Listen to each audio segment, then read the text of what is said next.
आज ही Doubtnut app download करें। Doubtnut पर होगा अब आपके सभी मैथ्स, केमिस्ट्री, फिजिक्स और बायोलॉजी डाउट्स का सफाया।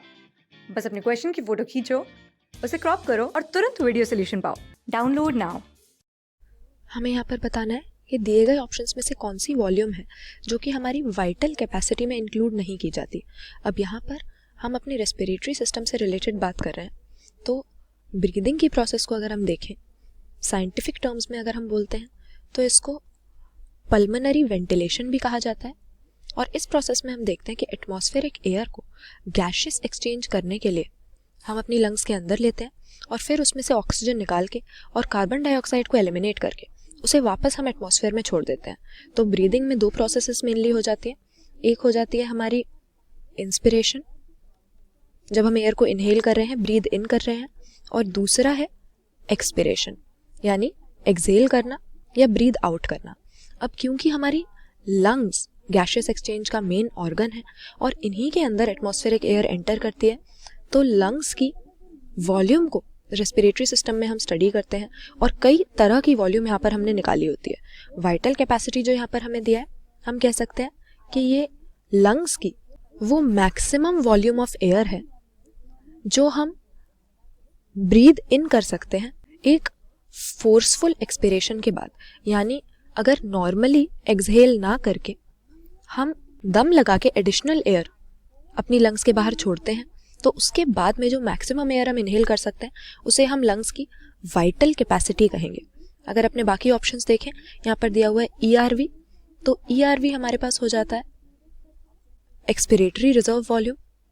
इससे हमारा मतलब है कि वैसे तो हम ब्रीद आउट करते रहते हैं, लेकिन जानबूझकर अगर हम फोर्सफुल एक्सपिरेशन करें, ज़्यादा हवा बाहर छोड़ें, तो कितनी एडिशनल हवा हम अपनी लंग्स से निकाल सकते हैं, वो मैक्सिमम वॉल्यूम में हो गई।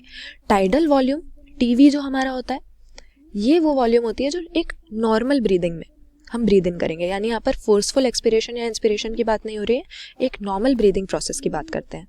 IRV अगेन हमारे पास इंस्पिरेटरी रिजर्व वॉल्यूम हो जाती है। इससे हमारा मतलब है कि नॉर्मल ब्रीदिंग के बाद हम कितनी एडिशनल एयर अपनी लंग्स के अंदर ले सकते हैं। यानी अगर गहरी सांस हम लेते हैं तो नॉर्मल सांस के ऊपर से कितनी वॉल्यूम, कितनी ml एयर हम ले सकते हैं अपनी लंग्स के अंदर, वो हमारी इंस्पिरेटरी रिजर्व वॉल्यूम हो जाती है। और RV हमारे पास रेजिडुअल वॉल्यूम हो जाती है।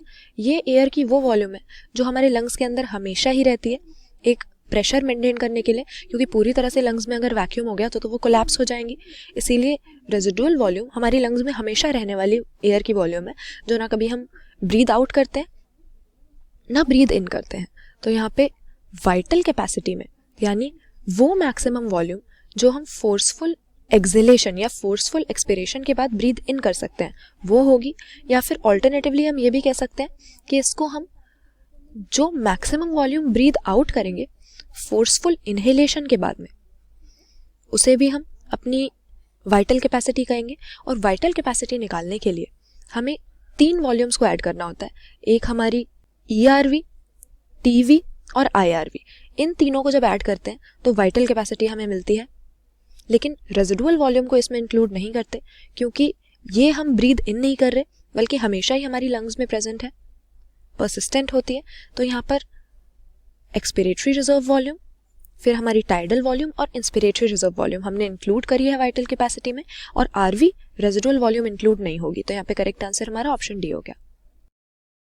क्लास 6 से 12 से लेके नीट, IIT, JEE मेंस और एडवांस के लेवल तक 10 मिलियन से ज्यादा स्टूडेंट्स का भरोसा। आज ही डाउनलोड करें डाउटनेट ऐप या व्हाट्सएप कीजिए अपने डाउट्स 8400 400 400 पर।